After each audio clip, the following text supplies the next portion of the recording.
तरुण देशाची संपत्ती आहे. तरुण म्हणजे देशाची खरी ताकद आहे. त्यांच्या हातात ऊर्जा, कल्पकता, काम करण्याची क्षमता आणि बदल घडवण्याची ताकद असते. आजचा तरुण योग्य दिशेने गेला तर देश प्रगती करतो, पण तो चुकीच्या मार्गावर गेला तर देशाचं भविष्य धोक्यात येतं. त्यामुळे तरुणांचा विकास हा वैयक्तिक प्रश्न नसून तो राष्ट्रीय प्रश्न आहे. कमी दर्जाचं शिक्षण आणि त्याचे परिणाम. अनेक ठिकाणी तरुणांना मिळणारं शिक्षण दर्जेदार नसतं. रट्टामार पद्धत, जुना अभ्यासक्रम, जीवन कौशल्यांचा अभाव यामुळे मुलं फक्त परीक्षा देत राहतात, पास होत राहतात, पण आयुष्यात निर्णय घ्यायला शिकत नाही. अशा शिक्षणामुळे आत्मविश्वास कमी होतो आणि चुकीचे मार्ग आकर्षक वाटू लागतात. पालकांमध्ये जागरूकतेचा अभाव. अनेक भागात पालक शिक्षण म्हणजे फक्त शाळा फीस आणि निकाल इतकंच समजतात. मुलांशी संवाद साधणं, त्याच्या भावनांची समज असणं, मित्रवर्तुळांची माहिती या सर्व गोष्टींकडे दुर्लक्ष होतं. पालक वेळेवर लक्ष दिलं नाही किंवा मुलं बाहेर चुकीचं मित्रमंडळीमध्ये आपले रममान होत आहेत, हे पालकांमध्ये जागरूकता नसेल तर मुलं चुकीचा मार्ग अवलंबतात आणि चुकीच्या मार्गदर्शनामुळे ते वाहवत जातात. शिक्षकांची उदासीनता, विशेषतः स्लम भागात. झोपडपट्टी किंवा दुर्बल भागात शिकवताना काही शिक्षकांमध्ये निराशा दिसते, कारण झोपडपट्टी भागातील पालकांमध्ये शिक्षणाबद्दलची जागरूकता नसते. मुलांना नाही शिकवलं तरी पालक येऊन विचारणार नाहीये की माझ्या मुलाला हे येत नाहीये, वाचता येत नाहीये. तर या गोष्टीमुळे शिक्षक अतिशय बेफिकीरपणे मुलांना शिकवत असतो आणि कधी कधी वर्ग जास्त, साधन कमी आणि प्रशासनाच्या दबावामुळे वैयक्तिक लक्ष दिलं जात नाही. परिणामी हुशार पण दुर्लक्षित मुलं सुद्धा हळूहळू शाळेपासून दूर जातात. स्लम व गरीब भागातील मुलं चुकीच्या मार्गावर का जातात? स्लम व गरीब भागातील मुलांना संधी कमी असते आणि धोके जास्त असतात. सुरक्षित खेळाची ठिकाणं, लायब्ररी, मार्गदर्शन केंद्र नसतात. घरची परिस्थिती कठीण असल्यामुळे मुलांवर लवकर कमवण्याची जबाबदारी येते आणि शॉर्टकट त्यांना आकर्षित करत असतो. म्हणूनच ते चुकीच्या मार्गावरती जातात आणि पैसा कमवणं हेच त्यांचं ध्येय बनत असतं व ते चुकीच्या मार्गाने का असेना. आजचा तरुण चुकीच्या मार्गावर जाण्याची कारणं. आजचा तरुण चुकीच्या मार्गावरती का जात आहे? कारण असणारा ताणतणाव, स्पर्धा, बेरोजगारी, पीअर प्रेशर, सोशल मीडिया, व्यसनांची सहज उपलब्धता ही मुख्य कारणं आहेत. योग्य मार्गदर्शन नसल्यास तरुण तात्पुरत्या आनंदासाठी दीर्घकालीन नुकसान करून बसतो. चुकीच्या मार्गाला जबाबदार कोण? घर, शाळा, समाज आणि व्यवस्था सगळे मिळून जबाबदार आहेत. पालकांनी वेळेवर संस्कार द्यायला हवेत, शाळेने दिशा द्यायला हवी, समाजाने योग्य वातावरण निर्माण करायला हवं आणि व्यवस्थेने समान संधी द्यायला हवी. त्यामुळे एकट्या तरुणाला दोष देणं योग्य नाही. त्या तरुणामागे एक चुकीच्या मार्गावरती गेलेला तरुण, त्यामागे संपूर्ण सिस्टम जबाबदार आहे. समाज, शासन व्यवस्था, शिक्षण हे सगळ्या गोष्टी जबाबदार आहेत. तरुण भरकटल्याने घराचं नुकसान. व्यसनाधीन किंवा गुन्हेगारीकडे वळालेला तरुण घरात तणाव निर्माण करतो. आर्थिक नुकसान, भांडण, मानसिक त्रास आणि कुटुंबाची प्रतिष्ठा धोक्यात येते.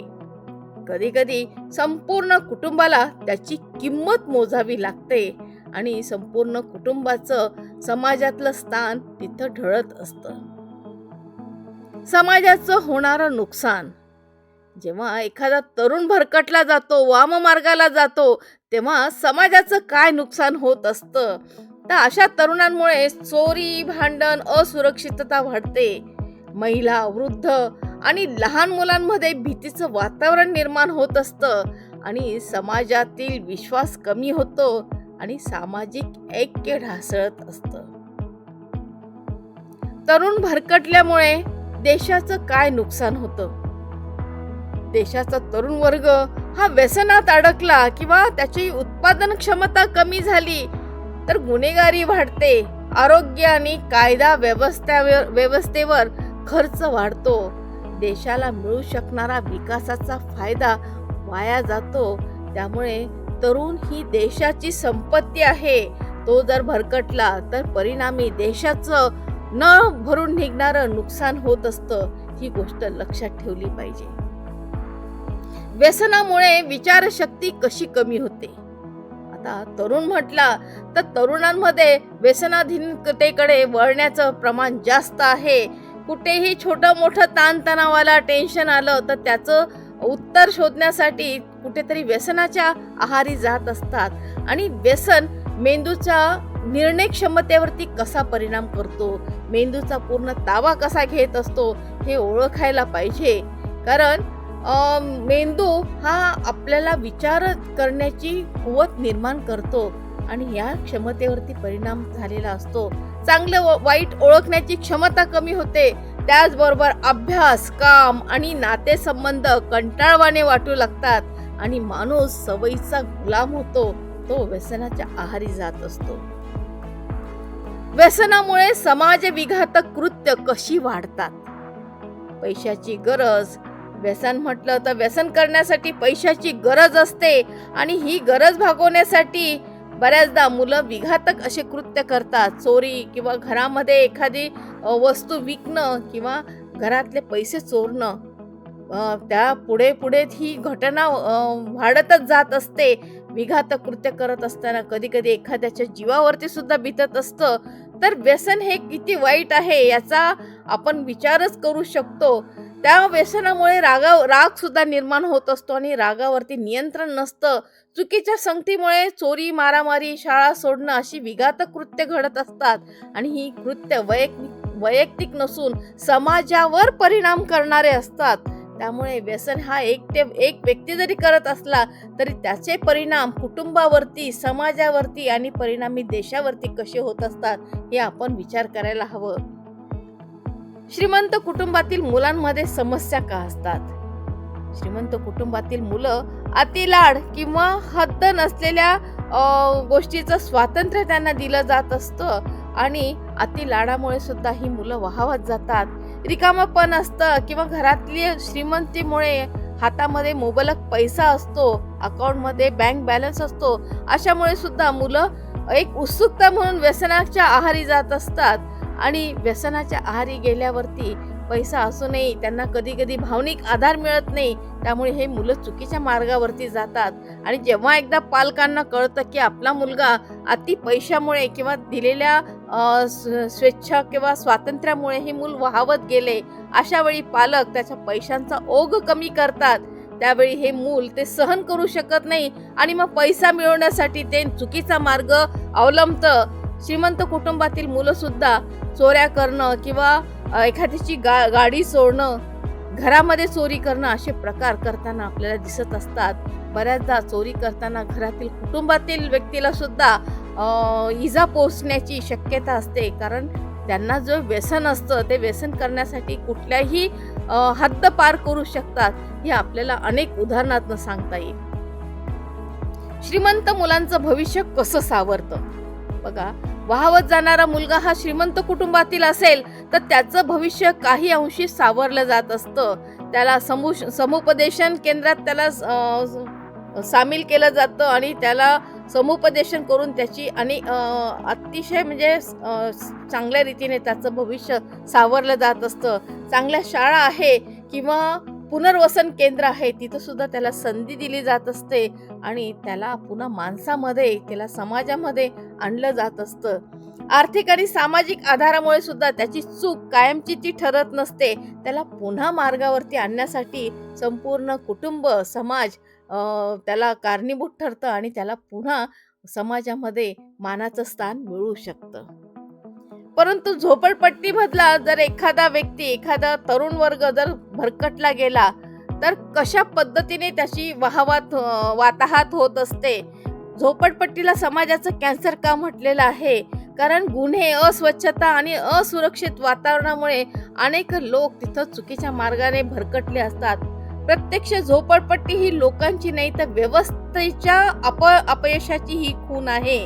त्यांना जर संधी दिली, तरुणांना उत्तम कामगिरी करण्याची जर संधी दिली, त्यांना वाव दिला, त्यांना योग्य प्रकारे शिक्षण दिलं, तर नक्कीच हा तरुण कुठल्या कुठे पोहोचणार आहे. कारण त्यांच्यामध्ये सुद्धा तेवढीच विद्वत्ता असते, परंतु योग्य संधी न मिळाल्यामुळे ते मुलं चुकीच्या मार्गाने आपली विद्वत्ता तिथं वापर करताना दिसत असतात. वाईट प्रवृत्ती वाढल्यावर संपूर्ण समाज त्रस्त कसा होतो? बघा, समाज हा एक लोकांचा समूह आहे आणि जेव्हा वाईट प्रवृत्ती वाढत असते तेव्हा समाजामध्ये कसे पडसाद आपल्याला पाहायला मिळत असतात. थोड्या लोकांच्या चुकीच्या वागण्यामुळे संपूर्ण परिसर बदनाम होत असतो. चांगल्या लोकांनाही संशयाने पाहिलं जातं आणि सामाजिक ताणतणाव वाढत असतो. वाईट मुलं घडवण्यात समाजाची जबाबदारी किती आहे? समाज जर अशा मुलांकडे दुर्लक्ष करत असेल किंवा एक विशिष्ट लेबल लावत असेल किंवा असमानता वाढवत असेल, तर अशा वेळी अप्रत्यक्षपणे वाईट प्रवृत्तीला खत पाणी घातलं जात असतं आणि योग्य संधी किंवा स्वीकार मार्गदर्शन दिल्यास असे तरुण सकारात्मक दिशेने जात असतात. परंतु वारंवार या तरुणांना जर पॉइंट आउट केले गेलं किंवा वारंवार त्यांनी केलेल्या चुकीच्या गोष्टीच पुन्हा पुन्हा आठवत जर राहिले, त्यांना त्या पद्धतीचे जर लेबलिंग करत राहिले, तर हे मूल परत त्याच चुकीच्या मार्गाने जायला प्रवृत्त होत असतं की मी कितीही चांगला वागलो, मी कितीही चांगलं केलं तरी सुद्धा माझ्यावरती हा टॅग लागलेला आहे आणि त्यामुळे तो त्याच मार्गाने जाणं जास्त आवश्यक आहे असं समजून तो चुकीच्या मार्गाने मार्गक्रमण करत असतो. तर यासाठी उपाययोजना काय आहे? तर अशा जो विद्वान तरुण आहे आपल्या भारतातला, तो स्लम एरियातला असो की चांगल्या कुटुंबातला, अशा तरुण जेव्हा भरकटतो तेव्हा पालकांशी संवाद वाढवला पाहिजे. कारण आजचा तरुण हा उद्याचा भारतचं राज्यकारभार चालवणारा तरुण आहे किंवा या तरुणांवर ते पुढचा आपला काळ अवलंबून आहे असं जर विचार केला, तर अशा तरुणांना सावरण्यासाठी पालकांशी संवाद वाढवला पाहिजे. शाळांनी जीवन कौशल्य शिकवावीत की ज्यामुळे जीवनामध्ये मार्गक्रमण करत असताना अनेक चढ उतार येतील, अनेक ताणतणाव येतील, वेगवेगळ्या परिस्थिती येतील. हे जीवन कौशल्य जर स्वीकारलं किंवा शिकलो तर नक्कीच आपण कुठल्याही परिस्थितीतून बाहेर पडण्यासाठी आपण ते कौशल्य तिथं वापरणार आहे आणि चांगला माणूस म्हणून तिथं घडवणार आहे. समाजाने सुरक्षित आणि सकारात्मक पर्याय निर्माण करावेत आणि व्यवस्थेने सुद्धा समान संधी द्याव्या. त्यामुळे सगळे मिळून जर आपण असे काम केलं, समान संधी जर दिल्यात, तर प्रत्येक तरुणाचा प्रश्न सुटणार आहे आणि कुठल्याही तरुणावरती अन्याय होणार नाहीये किंवा कुठलाही तरुण चुकीच्या मार्गाने जाणार नाहीये याची या ठिकाणी आपल्याला खात्री वाटते. तर समान संधी किंवा जीवन कौशल्य जर अशा मुलांमध्ये शिकवलं तर नक्कीच हे मुलं चुकीच्या मार्गाने जाणं टाळतील आणि चांगला मार्गक्रमण करतील, चांगला माणूस म्हणून जगण्यासाठी तेही प्रयत्न करतील असं मला वाटतं.